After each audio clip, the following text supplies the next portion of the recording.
अगर आप सरकारी शिक्षक बनना चाहते हैं तो एनसीटीई के द्वारा दो कोर्स ऑफर किए जाते हैं। पहला बीएड और दूसरा डीएलएड। यही दो मुख्य कोर्स हैं। इसके अलावा और भी कोर्स चलते हैं, जैसे कि 4 वर्षीय बीएलएड कोर्स, लेकिन वो इंटरमीडिएट के बाद आपको 4 वर्ष करना पड़ेगा। अगर बीएड और डीएलएड की बात की जाए तो दोनों 2-2 वर्ष के कोर्स हैं और यही प्रमुख तौर पे सभी राज्यों में ऑफर किए जाते हैं और अधिकांश अभ्यर्थियों के द्वारा इसी कोर्स में इंटरेस्ट दिखाई जाती है। इस वीडियो में हम लोग इन बिंदुओं पर बात करेंगे, कौन सा कोर्स आपके लिए बेहतर रहेगा, साथ ही किसमें आपकी जल्दी नौकरी लग जाएगी वर्ष 2022 की परिस्थितियों के अनुसार। इस वीडियो में डिटेल में चर्चा होगी, अंत तक बने रहिएगा। नमस्कार दोस्तों, मैं मुकेश और आप देख रहे हैं target with Mukesh YouTube channel. अगर आप इस चैनल पर पहली बार विजिट कर रहे हैं तो इसको सब्सक्राइब करते हुए बेल आइकन को दबाना ना भूलें। बात करें राजस्थान, हिमाचल प्रदेश, मध्य प्रदेश, उत्तराखंड, बिहार, इन राज्यों में डीएलएड में एडमिशन इंटरमीडिएट के बाद मिल जाता है और सभी राज्यों में बीएड में एडमिशन के लिए मिनिमम एजुकेशन क्वालिफिकेशन ग्रेजुएशन रखी गई है एनसीटीई के द्वारा। लेकिन अगर बात करें उत्तर प्रदेश की तो यहाँ पर बीएड हो या डीएलएड, दोनों में मिनिमम एजुकेशन क्वालिफिकेशन आपको ग्रेजुएशन रखा गया है। ग्रेजुएशन के बाद ही आप बीएड में एडमिशन ले पाएंगे और ग्रेजुएशन के बाद ही आप डीएलएड में एडमिशन ले पाएंगे। उत्तर प्रदेश में इस वजह से कन्फ्यूजन और ज़्यादा बड़ा हो जाता है कि आखिर एडमिशन किस में लें। अगर आपका लक्ष्य सिर्फ प्राथमिक शिक्षक भर्ती में सम्मिलित होना है तो उस कंडीशन में आपके लिए डीएलएड से बेहतर कोर्स कोई नहीं होगा, क्योंकि आप लोग देख रहे होंगे कि वर्ष 2022 की मैं परिस्थिति बता रहा हूँ। प्रत्येक राज्य में बीएड अभ्यर्थियों की प्राथमिक शिक्षक भर्ती में एलिजिबिलिटी को लेकर माननीय कोर्ट में चैलेंज किया गया है। मामला अभी तक माननीय सुप्रीम कोर्ट में लंबित है। माननीय जोधपुर हाई कोर्ट यानी कि राजस्थान में ये फैसला दिया गया कि बीएड की अभ्यर्थियों की प्राथमिक शिक्षक भर्ती के लिए पात्र नहीं माना गया है और 28 जून 2018 के एनसीटीई के गजट को रद्द कर दिया गया है। इस आधार पर अगर आप बीएड में एडमिशन लेना चाहते हैं कि आप टीजीटी के साथ प्राइमरी लेवल की भी भर्तियों में सम्मिलित हो पाएँ, उस कंडीशन में आप दो नाव में पैर रखने जैसी बात करेंगे। अगर भविष्य में माननीय कोर्ट के द्वारा बीएड के खिलाफ फैसला दिया जाता है तो उस समय आपको पछताना होगा, क्योंकि आज भले ही आप एडमिशन ले लें बीएड या फिर डीएलएड में, आज से 2, 2.5, 3 साल बाद जा कर के आप शिक्षक भर्ती में सम्मिलित होने के लिए पात्र होंगे, क्योंकि 2 या 3 साल बाद ही आपका पूरा प्रशिक्षण कंप्लीट होगा। तो आज के परिस्थिति से नहीं, आज के 2-3 साल बाद की परिस्थिति सोचकर आपको चलना होगा।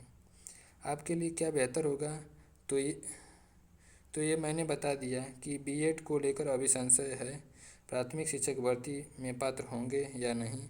अभी तक कई राज्यों में मामला कोर्ट में था, अब ये मामला माननीय सुप्रीम कोर्ट में है। दूसरा, ऐसे अभ्यर्थी जो बीटेक वाले हैं, स्पेशल तौर पर आप लोग ध्यान दीजिएगा, ख़ास तौर पर उनको डीएलएड में ही एडमिशन लीजिएगा, क्योंकि इस बात को समझिए, टीजीटी यानी ट्रेंड ग्रेजुएट टीचर कक्षा 9 और 10 के शिक्षक होते हैं। उसके लिए सब्जेक्ट कॉम्बिनेशन बनाना अनिवार्य होता है, जो कि आप नहीं बना पाएंगे, क्योंकि आप कोई ऐसा सब्जेक्ट पढ़े ही नहीं होते हैं अपने बीटेक कोर्स के दौरान 4 वर्षीय जो आपने इंजीनियरिंग की है, उसमें कोई ऐसा सब्जेक्ट नहीं होता है जिससे आप शिक्षक बन पाएंगे। माननीय कोर्ट के द्वारा यह फैसला लिया गया था कि जो बीटेक वाले अभ्यर्थी हैं उनको गणित विषय में भी नहीं माना गया था। इस वजह से आपके लिए कोई ऐसा विषय नहीं है जिसमें आप चयनित हो पाएंगे टीजीटी में। बात करें पीजीटी जो कि पोस्ट ग्रेजुएट टीचर बोले जाते हैं, जो कक्षा 11वीं और 12वीं की शिक्षक उस कंडीशन में भी सब्जेक्ट कॉम्बिनेशन की परिस्थितियां बनेंगी और आपका कोई भी सब्जेक्ट कॉम्बिनेशन नहीं बन पाएगा। इस हिसाब से आप पीजीटी में भी पात्र नहीं हो पाएंगे। अगर आपने बीटेक किया है, उसके बाद में पीजी कोर्स कर लिया है, तो जितने भी बीटेक वाले अभ्यर्थी हैं उनके लिए बीएड कोर्स एक तरीके से बेकार ही माना जाएगा, क्योंकि आप न तो टीजीटी के लिए पात्र होंगे, न ही पीजीटी के लिए पात्र हो पाएंगे। सिर्फ अपर प्राइमरी के लिए पात्र हो पाएंगे। और उत्तर प्रदेश की बात की जाए तो अपर प्राइमरी में सालों से वैकेंसी नहीं आई हुई है। वर्ष 2013 में अंतिम बार प्राइमरी वैकेंसी अपर प्राइमरी में गणित और विज्ञान वर्ग के लिए वैकेंसी आई थी, जिसमें बीएड और डीएलएड दोनों पात्र माने गए थे। और वर्ष 2019 में भी आई थी वैकेंसी, 20 में आई थी, लेकिन वो अभी भी फंसी हुई है। इस कंडीशन में आप देख लीजिए कि 2013 के बाद अब तक लगभग 8-9 साल हो चुके हैं, कोई भी वैकेंसी अपर प्राइमरी के लिए आई नहीं है। मतलब कहने का ये है कि वैकेंसी बहुत कम ही आती है अपर प्राइमरी के लिए। तो अगर आप बीटेक के बाद बीएड करते हैं तो अपर प्राइमरी में तो वैकेंसी ही नहीं आ रही है, ऊपर से आप टीजीटी के लिए पात्र नहीं होंगे। पीजीटी के लिए पात्र नहीं होंगे तो बचा कौन सा वैकेंसी आपके लिए? कुछ नहीं बचेगा। उस कंडीशन में स्पेशल तौर पे बीटेक वाले अभ्यर्थियों के लिए बता रहा हूँ, आपके लिए बीएड कोर्स बेहतर नहीं है, आपके लिए डीएलएड कोर्स बेहतर है प्राइमरी में जाने के लिए, क्योंकि यहाँ पर बीटेक के सब्जेक्ट कॉम्बिनेशन को नहीं देखा जाता है। कोई भी समस्या नहीं होगी, आप प्राइमरी में टीचर बन सकते हैं। तो बीटेक वाले जितने भी अभ्यर्थी हैं, भले ही आप दूसरों की सलाह लेंगे तो आपकी परिस्थिति के अनुसार नहीं देखते हैं।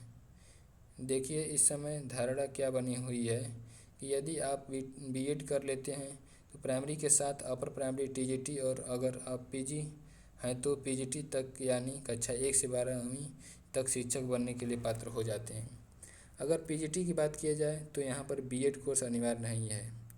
उत्तर प्रदेश की मैं बात कर रहा हूँ, यहाँ पर पीजी कोर्स होना अनिवार्य है। तो उस कंडीशन में जनरली लोग सलाह देते हैं कि आप बीएड कर लीजिए, आपको ज़्यादा मौका मिलेगा। लेकिन अगर आपने बीटेक किया है तो उस कंडीशन में परिस्थितियाँ आपके तहत उलट हो जाती हैं। सारी चीज़ें आप समझ चुके होंगे।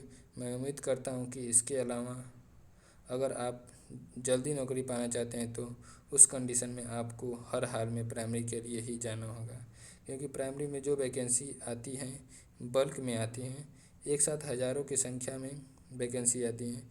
वहीं अगर बात करें अपर प्राइमरी टीजीटी या फिर पीजीटी की तो उसमें तुलना में काफ़ी कम वैकेंसी आती हैं। इस वजह से अगर आप जल्द नौकरी पाना चाहते हैं, ज़्यादा मौके पाना चाहते हैं तो उस कंडीशन में आपको प्राइमरी के लिए फ़ाइट करना चाहिए और सेफ रहना चाहिए। चाहते हैं तो उस कंडीशन में डीएलएड में ही एडमिशन लेना बेहतर होगा, क्योंकि डीएलएड हमेशा प्राइमरी के लिए ही बनाया गया है और ये प्राइमरी में ही रहेगा।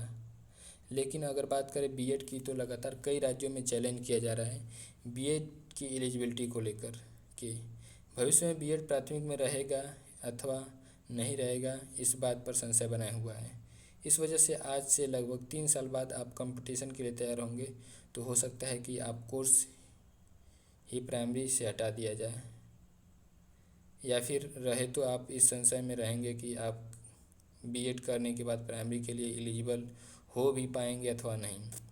इन सभी परिस्थितियों को ध्यान में रखते हुए आप अपने कोर्स का चयन करें। अगर आप हायर क्लासेज को पढ़ाना चाहते हैं तो जैसे कि टीजीटी या पीजीटी हो गया, यानी कक्षा 9वीं और 11वीं और 12वीं का शिक्षक बनना चाहते हैं तो उस कंडीशन में आप आंख बंद करके आपको बीएड कोर्स की तरफ जाना चाहिए। देखिए मैं यहाँ पर स्पष्ट कर दूँ कि अगर आप दोनों की लालच में करेंगे तो प्राइमरी और हायर क्लासेज जैसे 9th से लेकर के 12th तक, उस कंडीशन में आप भविष्य में होने वाली परिस्थितियों का शिकार होंगे। जिस प्रकार से आज जो बीएड वाले अभ्यर्थी हैं एक तरीके से पछता रहे हैं कि माननीय सुप्रीम कोर्ट की तरफ से बीएड के खिलाफ फैसला दे दिया गया, तो वो इसी लालच में बीएड किए हुए थे कि प्राइमरी और अपर प्राइमरी के साथ साथ वो टीजीटी तक के भर्तियों के लिए मान्य हो जाएंगे। उस कंडीशन में अब उनको पछतावा हो रहा है, तो कल आप भी न पछताएं। इस वजह से ये ज़रूरी है कि आज ही सब कुछ तय कर ले कि भविष्य में क्या परिस्थितियां बनेंगी, फिर आप किस कोर्स में लिए जाना चाहते हैं, प्राइमरी या फिर अपर प्राइमरी, टीजीटी पीजीटी तक के लेवल तक जाना चाहते हैं, या आप यह आप पर निर्भर करेगा आप किस स्तर के शिक्षक बनना। आज ही ये तय कर लें, दो नाव में पैर रखें तो वही कंडीशन होगा जो आज से 2 साल पहले जो बीएड में एडमिशन अभ्यर्थी लिए थे उन जैसा ही कंडीशन हो सकता है। तो सब कुछ परिस्थितियाँ सोच समझकर अगर प्राइमरी ही एकमात्र लक्ष्य हो तो आपके लिए डीएलएड कोर्स बेहतर है। लेकिन अगर आप हायर क्लास के टीचर बनना चाहते हैं तो उस कंडीशन में आपको आंख बंद करके बीएड में एडमिशन ले लेना चाहिए। उम्मीद करता हूँ कि आप सभी के डाउट क्लियर हुए होंगे। इस वीडियो को देखने के लिए आपको बहुत बहुत धन्यवाद। भगवान करे आपका दिन शुभ हो।